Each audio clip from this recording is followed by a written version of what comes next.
Shaykh Hamza, my idea is to build a university, which is now, it is being built right now.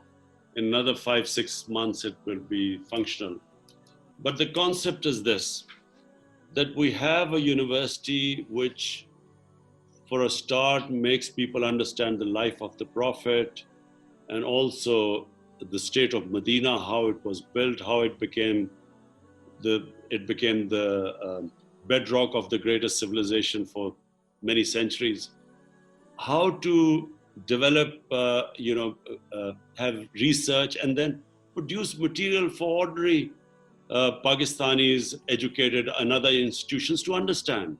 Because right now, I'll tell you what is happening in our country. We have our education system where people come out of it without any understanding of what was the life of the Prophet, what were the lessons, how do they relate it to modern times. But I'll show you another thing that's really important. I had one of my students take the 100 most influential, they do these things every year, the 100 most influential people in the West. And I had somebody go through all of their educational backgrounds to see what they were studying in their undergraduate period.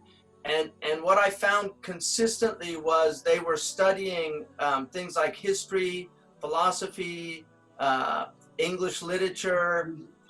They weren't studying like engineering. There was one doctor, and he was on the list not for medicine, because again, like, we don't have historians anymore. We don't have people that study history. We had the greatest historians in human history that had huge impacts. Ibn Khaldun had a huge impact on Arnold Toynbee, on his entire philosophy of history, and a lot of modern philosophy that looks at sociology and looks at the impact of patterns in history. They got their ideas from Ibn Khaldun. I mean, he's still a relevant book. And the other thing that's really tragic in our community is that the great books of Western civilization, and I know because you studied in England, they still study. If you study political science here, they begin with Aristotle. They still study the Book of Politics. They study the Nicomachean Ethics. They study Hume. They study Locke. They study Rousseau. They study all of their theories about the state of nature, because their political science comes out of those theories.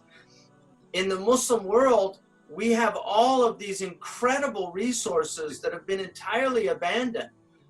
We have some of the greatest political thinkers, people like Abu Bakr al-Tartushi, that even the ulama don't know about anymore. He has an incredible book on political science. We have Al-Mawardi, a lot of people know him, Ad-Dawla Sultaniya, Adab ad-Din wa Dunya, but we have incredible resources that again teach us so much about the world. And if these books were reintroduced into not just religious, so the religious scholars study them, but actually they're studied alongside